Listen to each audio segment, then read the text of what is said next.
Ahok ditanyain bisikinnya apa? Saya bilang bisikannya bisik. Tunggu.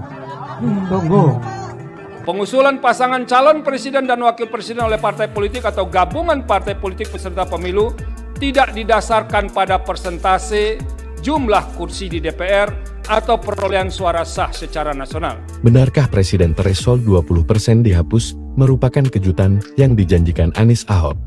Sebab keduanya pernah mengungkap hal tersebut. Diketahui, dua mantan gubernur DKI Jakarta, Anies Baswedan dan Basuki Cahayapurnama alias Ahok bertemu di Balai Kota, Jakarta Pusat Selasa 31 Desember 2024 lalu.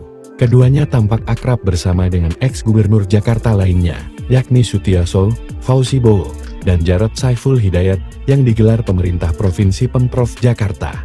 Usai acara, Anies dan Ahok kompak melayani awak media yang ingin doorstop. Awak media bertanya isi percakapan Ahok dan Anies di sela-sela acara, ngobrol sama semualah, jawab Anies. Lalu Anies kembali melempar ke Ahok saat mendapat pertanyaan itu. Pak Ahok ditanyain, bisikin apa? Tanya Anies bulan depan. Tunggu aja, balas Ahok sembari merangkul Anies. Direktur Eksekutif Parameter Politik Indonesia PP Adi Prayitno menilai, kejutan Anies dan Ahok adalah kerja sama politik.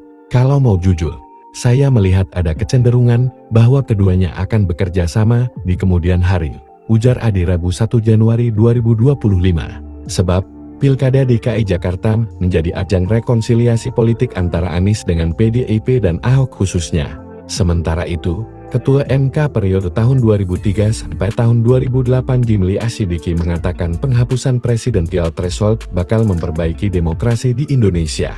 Ini kado tahun baru tahun 2025 yang mencerahkan bagi kualitas demokrasi kita di masa mendatang. Tulisnya di akun 10 pribadinya, @jimlias, dikutip pada Jumat 3 Januari 2025. Hal serupa juga dikatakan Hamdan Zulfa, bahwa MK membuat sejarah baru. Kali ini MK kembali membuat sejarah baru menghapus presidensial threshold pada pencalonan presiden. Jelasnya, menurut Adi Prayitno, langkah Gibran menjadi RI 1 akan sulit. Selain masih ada Prabowo, hadir pula Anies, hingga ketua-ketua parpol lain termasuk AHY. Bisa jadi kejutan yang dijanjikan Ahok dan Anies adalah penghapusan presiden threshold 20%.